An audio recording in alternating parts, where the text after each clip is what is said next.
say poverty is alive. Poverty is to the irrespective that you find someone living below $1 per day. That is if they're able to get it. Some people work an entire day for 2,000 in the village. And what can 2,000 do? That is if they're able to get the 2,000. That's if they're able to get it. So, poverty is a very big aspect that the Sustainable Development Goals look at tackling in a way that how best do we zero down this issue of poverty?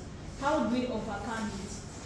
And so when you look at the other Sustainable Development Goals, that you're talking about decent work and economic growth. In that goal, you're trying to do what? To tackle poverty. You want to ensure that people are able to develop themselves economically. And then, number 2, my brother. I hope you don't forget these goals, by the way. At least remember your goal and your neighbor's goal. 0 hunger. So when you talk about poverty, it means people are hungry.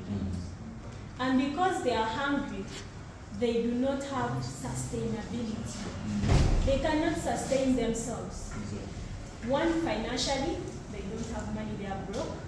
2, they cannot pay school fees for their children. And then also, they cannot afford a good living. You know, especially we young people, we want to have a good living, trust me. Not only young people, even the old people want to have a good living. And so, it becomes an issue.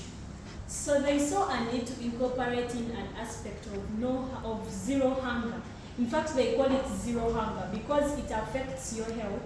The moment you don't eat, the moment your family is not able to get something on the table. Goal number 3. Good health and well-being. Good health and well-being. I believe we all know health, what health really means. Can I be able to access medical services in case I'm not okay? Not only access, are they actually there, availability? But not that they are there, can I actually afford? And if I can afford, are they of quality? Because we've had cases of where you find expired drugs.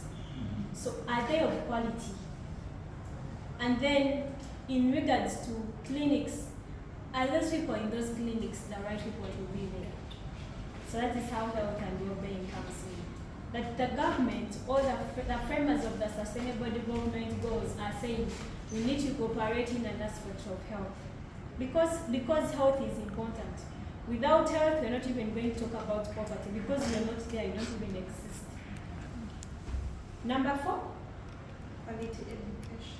Quality education. Now, education is really a fundamental aspect when it comes to channeling and giving views.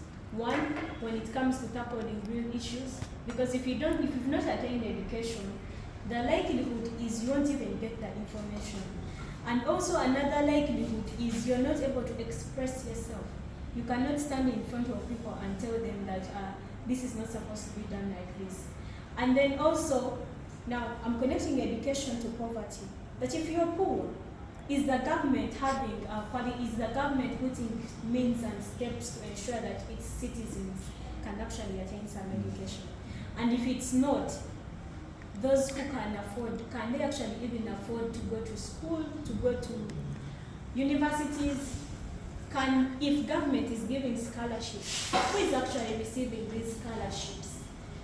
Are they children of ministers? Are they children of MPs who actually can afford? So now that is why quality education comes in. That we are not looking at saying go to school and study. But if you go to school and study and that you've studied, you're not able to positively impact on community, then your education is irrelevant. Mother Teresa once said that a life not lived for others is not a life. And so if you go to school, you're lucky and you're not able to form any contribution to your society deep down in the village, then are you actually attaining quality education? Or am I here to just study and graduate and leave? So now quality education comes in. In the early, I think 4 years.